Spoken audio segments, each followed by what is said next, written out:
Този храм наистина е един действителен паметник на изкуството. След Цариградската Света София, тази катедрала е най-големият храм и най-хубавата черкова на Балканите. От строително гледище той е истинско чудо на съвременното строително изкуство, а украсата е повече от чудо. 12 септември 1924 година. София е празнично украсена. Идват гости от цялата страна. Освещава се най-голямата православна църква не само в България, но и на целия Балкански полуостров. Храмът-паметник Свети Александър Невски. Идеята за изграждането на храм-паметника е прията от депутатите в учредителното събрание на 13 април 1879 година. Предложението е на Петко Каравелов. Той припомня на събранието, че България трябва да има паметник, с който да почете делото на руския император Александър II и на войните освободители за подареното освобождение от османско робство. По идея на Петко Каравелов, бъдещият паметник трябва да бъде посветен на руския национален светец Александър Невски, когото император Александър II почитал като свой закрилник. Събирането на средствата за бъдещия храм-паметник и одобряването на проекта върви бавно и трудно. Основният камък на бъдещия градеж е положен на 3 март 1882 по случай 4-та годишнина от освобождението на България. За място на храмът-паметник е избрана най-високата точка в очертанията на тогавашна София, така наречения конски пазар край старинната базилика Света София. От това място храмът щял да се вижда от цялото Софийско поле. Същинският строеж започва 22 години по-късно, през август 1904. Автор на проекта е руският архитект професор Александър Померанцев. Храмът-паметник е решен в стила на старата византийска традиция, характерна за православната култура на Балканите. Той представлява кръстокуполна църква с камбанария, която се извисява на 52 метра височина.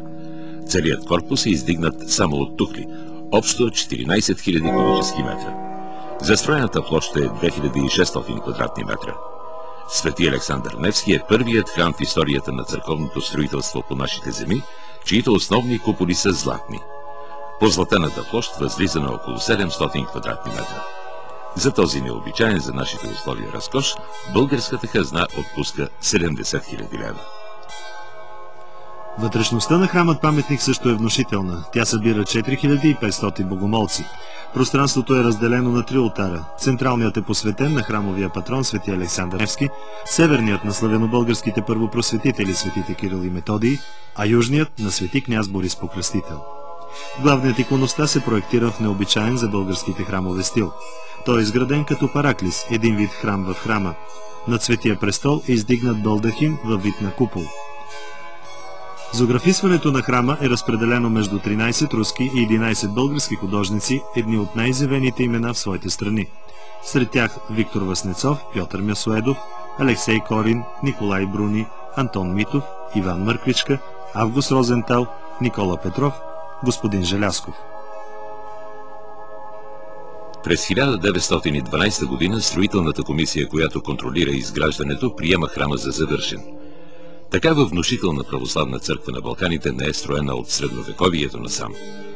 Пресата и художествената критика я сравняват с старинната църква Света София в Цариград, построена през 6 век от император Юстиниан Велики. Насроченото за есента на същата година освещаване е отложено поради избухването на Балканската война. На 13 март 1913 камбаните на храм-паметника зазвъняват за първи път. Те възвестяват превземането на Одрин от българската армия.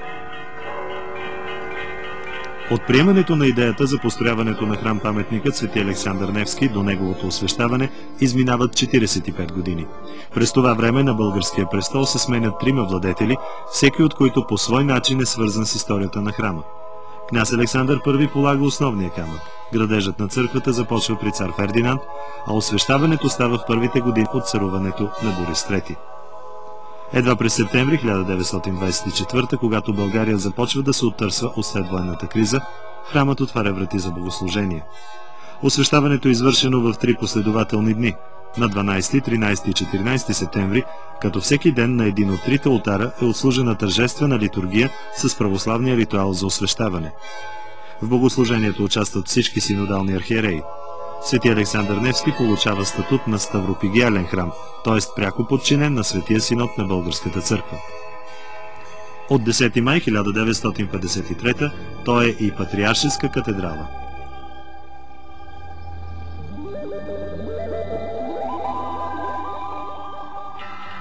Храмът коствал около 5,5 милиона лева, повечето държавни. Предполаганите волни помощи, за жалост твърде малко постъпили и при големите старания на комитета, бедните българи се оказали небрежни, а богатите степерници. Княз Александър Батенберг подарил 5000 лева. За никой богат българин нема нищо отбелезано.